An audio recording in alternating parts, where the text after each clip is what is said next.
Tributes are pouring in for Tina Turner, the trailblazing queen of rock and roll. She passed away Wednesday at the age of 83. Hello, everyone. You're watching The Rundown. I'm Robin Winston. Her soulful sound captivated fans all around the world. Her electrifying music career spanned 5 decades. She had challenges and trauma along the way, including years of alleged abuse by her ex-husband, Ike Turner.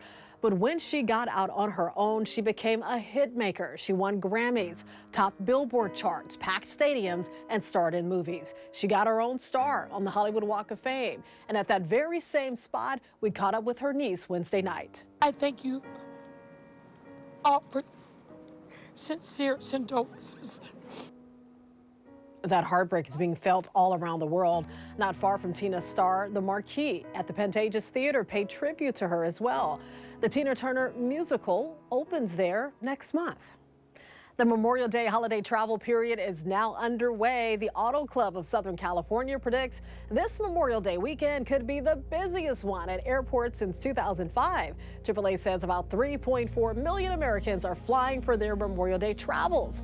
That's an estimated 11% increase compared to last year. 1.2 million are expected to pass through LAX alone. Airports and airlines will be put to the test over the next few months after recent staff shortages, scheduling issues, and labor disputes. Plan ahead, it's going to be busy. Memorial Day honors those who have died while serving in the military. And for many families, the holiday weekend is the unofficial start of summer and cookouts. But before you start grilling or pack that picnic, the USDA has a few food safety tips to keep in mind. The most important rule, especially this summer, is the 2-hour rule or 1-hour rule, which means that if you're cooking a product, you have 2 hours to either consume the product or refrigerate it. If you live in an area where it's 90 degrees or higher, you only have 1 hour. Okay, that's very important. Keep that in mind. So while you're grilling and chilling and watching the clock, here are a few other things to keep in mind. Don't forget to wash your hands before and after handling raw food, and also make sure you use a meat thermometer and keep raw food away from cooked food. All right, now it's time to get a check of your holiday weekend weather. Hi, everybody. I'm meteorologist Shauna Mandiola. The next few days are going to look pretty similar day by day. If you live at the beaches, low clouds, areas of patchy drizzle because we've got the marine layer hanging pretty low.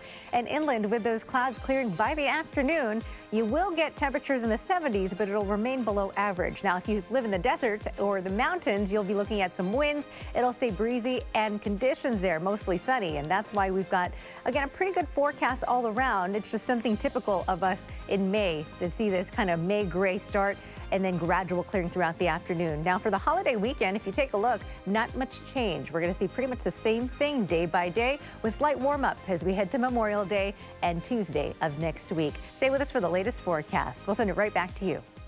Thank you, Shauna. The husband of a jogger killed by a hit-and-run driver in Tarzana is remembering his wife. He found out about the crash when he drove to the crime scene after she didn't return home. The woman was hit on Reseda Boulevard Tuesday by a driver who didn't stop. Her husband says it was foggy, and he warned his wife not to go on her nightly run, but she really wanted to exercise. I drove down the street, and I saw the whole street was closed off. I asked the first police officer, a lady officer, what's going on, what's happening? She said somebody was hit and unfortunately passed away. I said, please describe to me what the person, and then she told me that it was somebody with the long black hair. As soon as she said it was a long black hair, unfortunately I got this weird feeling that it might have been The husband is asking the driver to turn themselves in. The SUV is described as possibly being a dark-colored Range Rover with significant front-end damage. May 25th marks 3 years since George Floyd was killed at the hands of a police officer. A group of civil rights leaders are gathering in LA for a moment of silence and remembrance. The organizers of the event are expected to call for police reforms in LA and all across the nation. The killing of George Floyd in Minneapolis sparked nationwide protests that highlighted racism in policing. Well, here's a warning from a Riverside County father after he says a stranger tried to abduct his 10-year-old daughter. It happened right in front of the family's home in Marietta, and it was all caught on surveillance video. NBC4's Tony Shin has the video and the story. Michael Angadong says he was walking inside his Marietta home last Sunday evening when he just caught a glimpse of this man heading down his street. Didn't think much of it because there's a lot of walkers, dog walkers around here. Michael was playing volleyball in the driveway with his 10-year-old daughter Cassidy and went inside to get some water. But moments later, his daughter frantically ran into their Marietta home. They're saying, "Hey, Dad, a guy's trying to kidnap me." I said, "What do you mean trying to kidnap you?" Michael says while his daughter was bouncing the volleyball, the stranger stopped on the sidewalk and told her he wanted to see her shirt. Another neighbor's camera picked up the audio. What shirt is that? Can I see your shirt? The video then shows the man chasing Cassidy up the driveway, but she runs into her home. The man then quickly walks down the street and out of sight. As a father, as a parent, this is really literally your worst nightmare. Michael says he called the Riverside County Sheriff's Department, but the suspect had already left the area. The sheriff that I work with is in charge of the 10 schools around here, and definitely it's one of the first instances he's heard that this has happened around the neighborhood. Michael is grateful his daughter is physically okay, but the encounter has had a traumatic impact on her. She has trouble sleeping, and she doesn't want to walk or bike from school anymore, so we need to pick her up now. I'm mad. I'm furious. I mean, I don't want any parent to undergo this sort of trauma or kid undergo this trauma again, and I just want to make sure this guy is caught. Michael says he's proud of the way Cassidy reacted, and he's hoping other parents will talk to their kids about stranger danger and how to handle situations like this. It only takes a split second for your child to be very vulnerable and be in that position where they could be kidnapped. Michael says he and his family have lived in that East Marietta neighborhood for several years, and he has never seen that man before. If you have any information about him, call the Riverside County Sheriff's Department. Tony Shin, NBC4 News. Florida Governor Ron DeSantis officially announced he's running for president of the United States. But his announcement on Twitter didn't go according to plan. It actually crashed the site. All right, sorry about that. We've got so many people here that I think we are kind of melting the server. The campaign brushed it off, saying DeSantis broke the internet. They also announced that he raised more than $1 million in the first hour of his campaign. We need the courage to lead and the strength to win. I'm Ron DeSantis, and I'm running for president to lead our great American comeback. But DeSantis has an uphill climb. He trails former President Donald Trump by more than 25 points in many polls. There's good news. If you're struggling to pay your gas bill, you still have time to apply for grants up to $500. Income qualified customers can receive a one-time grant of up to $400 per household, with an additional $100 available for eligible applicants age 55 and up. Around $3 million of the committed $6 million in funding is still available. So far, the gas company has given money to 10,000 families across Los Angeles. Let's take a look at traffic. It's been a tough drive on the 405 through the OC after a fatal accident in Costa Mesa on the southbound side of the 405.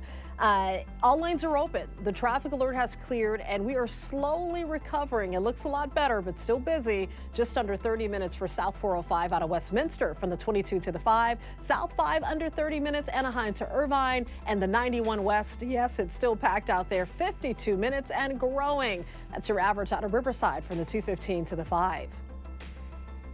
A Burbank police officer went above and beyond the call of duty. He helped wrangle a horse, yes, a horse, after it was spotted running around a neighborhood. So check this out. This started with a call early Wednesday of a horse running frantically down the street with no rider.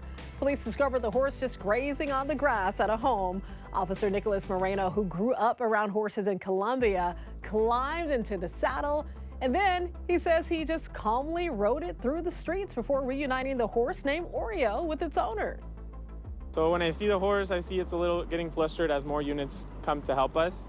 I see there's no owner, so my concern is to getting it to safety. If the horse runs away, we're never going to find that horse if he keeps running to any city, any surrounding city. Officer Moreno says his fellow officers commended him. They even gave him some cowboy hats and decorated his locker with horseshoes. He's a hero. He saved the day. My goodness. Lakers star LeBron James says that he has a lot to think about when it comes to his basketball career. But right now, he's just focusing on a legal battle over a tasty trademark. Want to know what's absurd? Taco Tuesday is trademarked. Fortunately, someone's going to do something about it.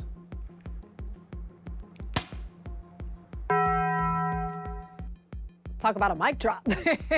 LeBron is teaming up with Taco Bell, filing a legal petition to free the phrase Taco Tuesday from its trademark. So right now it's held by Wyoming-based Mexican restaurant chain called Taco John's. But LeBron says it's a phrase and a tradition that we should all be able to celebrate. So we'll see what happens. James is a big fan of tacos himself. You've probably seen him sharing the videos of his own family's taco nights on Instagram. Now I'm hungry and I want a taco all of a sudden. All right, if you've ever dreamed of living like the Brady Bunch, now is your chance. The Studio City home used in the beloved show is up for sale. Get your wallet ready. HGTV, you may remember they bought the home 5 years ago for $3.5 million. Design teams fixed it up, fixed up the facade. They gutted the whole inside. They spent roughly $2 million to recreate the Brady Bunch living room, the kitchen, the bedrooms, and the backyard. Look at that.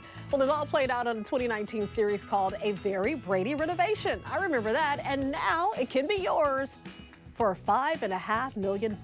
I'll help you out. I'll start the bid at $5. That's all I have. That's all I have. A jogger who nearly died from a heart attack 6 weeks ago got to meet the doctors who helped save him. Glenn Phillips stopped by Glendale Memorial Hospital Wednesday to say thank you to doctors and paramedics. But there's still one more person he wants to thank, the Good Samaritan who saw him collapse and administered CPR. It's really an amazing story. You know, you do this for so long, and these things don't happen very often, so it's remarkable. He also gave each doctor, firefighter, and all first responders a medal to represent his gratitude. By the way, Glenn says he's already running again. He's feeling a lot better. Great to see him back out there. You can always get news and weather updates on the NBCLA app and our website, NBCLA.com. And be sure to tune into Today in LA on NBC4 weekdays, 4 to 7 a.m. I'll be helping you get around with traffic reports throughout the morning. I'll see you next time on The Rundown.